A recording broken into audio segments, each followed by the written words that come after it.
नमस्कार विद्यार्थी मित्रांनो, तुम्हाला सगळ्यांना माहित असेल की भारत सरकारने टेलिग्राम ऍपवर बंदी घातलेली आहे. आता ही जी बंदी आहे ही 7 दिवसासाठी घातली आहे, म्हणजे 16 जून पासून तर 22 जून पर्यंत. आणि याचं प्रमुख कारण आहे की 21 जूनला रिनीटचा पेपर होतोय आणि तो पेपर फुटण्याची शक्यता असल्यामुळे या टेलिग्राम चॅनलवर बंदी घातण्यात आली. कारण 3 मेचा जो पेपर फुटला होता त्यामध्ये प्रामुख्याने टेलिग्राम ऍपचा वापर तिथं करण्यात आला होता.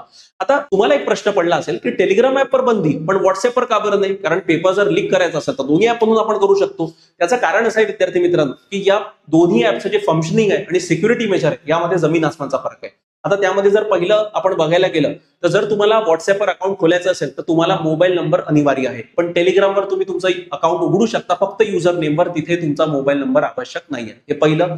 दुसरी गोष्ट अशी आहे, आता तुमचं युजर नेमच जर तुम्ही काही वापरू शकता, त्यामध्ये तुमचा काहीही पुरावा इथे राहणार नाही. अशा परिस्थितीत जर मी कोणतं चॅनल उघडलं किंवा कोणता ग्रुप उघडला आणि त्या ग्रुपवर जर लाखो करोडो लोक जर जॉईन झाले तर त्या लोकांपर्यंत मी फेक मेसेज पसरवू शकतो आणि माझ्यावर कोणतीही कारवाई केल्या जाऊ शकत नाही, कारण मला ट्रेसच केला जाऊ शकत नाही. हा दुसरा प्रॉब्लेम.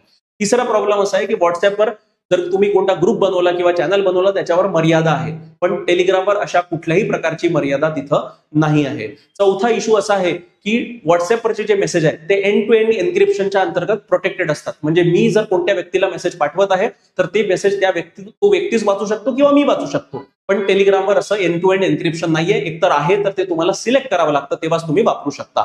चौथी गोष्ट अशी आहे की व्हॉट्सअपवर एंड टू एंड एन्क्रिप्शन जे आहे ते पर्सनल मेसेजेससाठी आहे, पण जर कोणत्या ग्रुपवर किंवा कोणत्या चॅनलवर जे काही ग्रुप मेंबर्स आहे ते काय चॅट करत आहे काय नाही करत आहे, जर व्हॉट्सअपवरला ते अयोग्य वाटलं त्यासाठी व्हॉट्सअपनं आर्टिफिशियल इंटेलिजन्सचा वापर व्हॉट्सअप करते आणि या ग्रुपवर किंवा या चॅनल्सवर जे काही तिथं चॅट चालू असतात जर ते त्याला अयोग्य वाटलं तर त्या व्यक्तीला बॅन केल्या जाऊ शकतं किंवा त्या चॅनलवर देखील बंदी घातल्या जाऊ शकते. अशा प्रकारचं फीचर व्हॉट्सअपमध्ये आहे, पण तसं फीचर टेलिग्रामवर नाहीये. आणि सर्वात महत्वाची गोष्ट म्हणजे टेलिग्रामचं ऑफिस भारतात नाही. टेलिग्राम कोणत्याही प्रकारे भारत सरकारची जी नियमावली असते त्याचं पालन करत नाही, पण व्हॉट्सअप या सगळ्या नियमावलींचं पालन करतो आणि व्हॉट्सअपचं ऑफिस भारतामध्ये आहे.